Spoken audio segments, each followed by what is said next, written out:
A major foundation in physics that extends to all the sciences is the conservation of energy, which states, energy cannot be created or destroyed.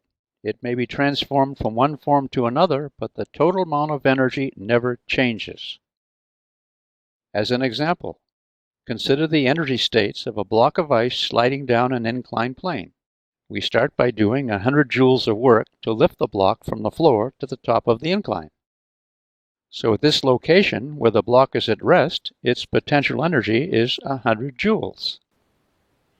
And kinetic energy is 0 for this location. Since the potential energy at the top is 100 joules with respect to the bottom, can you see that potential energy at the bottom is then 0? And what does that tell you about the kinetic energy at the bottom? Can you see it must be 100 joules? What we see is the total energy is the same at each location. That is, the sum of potential energy plus kinetic energy equals 100 joules. So halfway down the plane, where the block is half its initial height, the potential energy must be 50 joules. And what does that tell you about the kinetic energy at this point? Can you see it must be 50 joules? And when the block is 1/4 of the way down, its potential energy is 75 joules. And that means how much kinetic energy at this location? I hope you said 25 joules. Why? Because 75 joules plus 25 joules equals the total energy of 100 joules. If you were tutoring your friends on this, would they get it?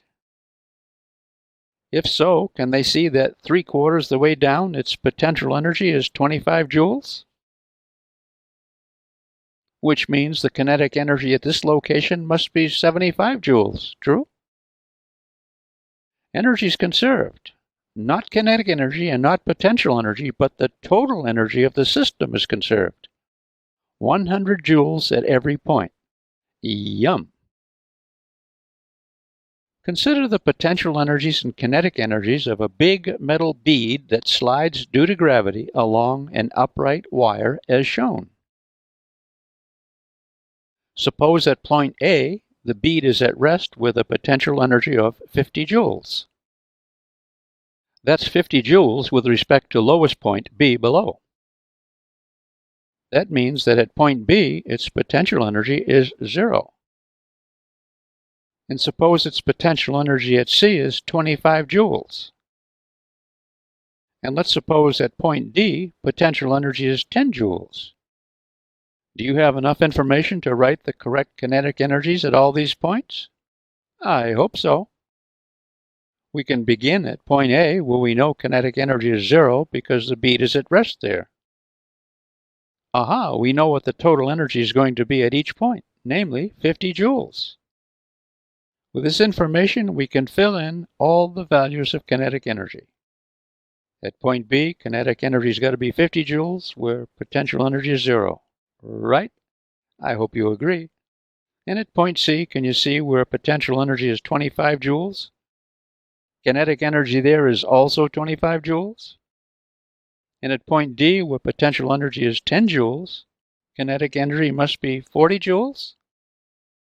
So we see that along the wire, the sum of the potential energies and kinetic energies is the same. Yum! Here's an interesting demonstration.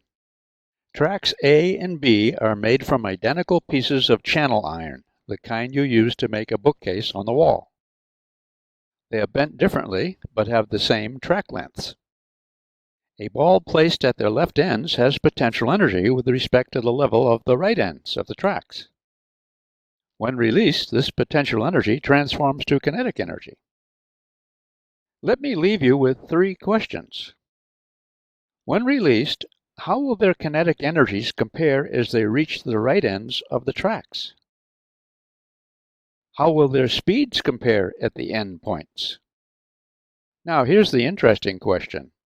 Which ball travels along the track in the shortest time? Don't confuse speed with time. Until next time, good potential and kinetic energy. Yum.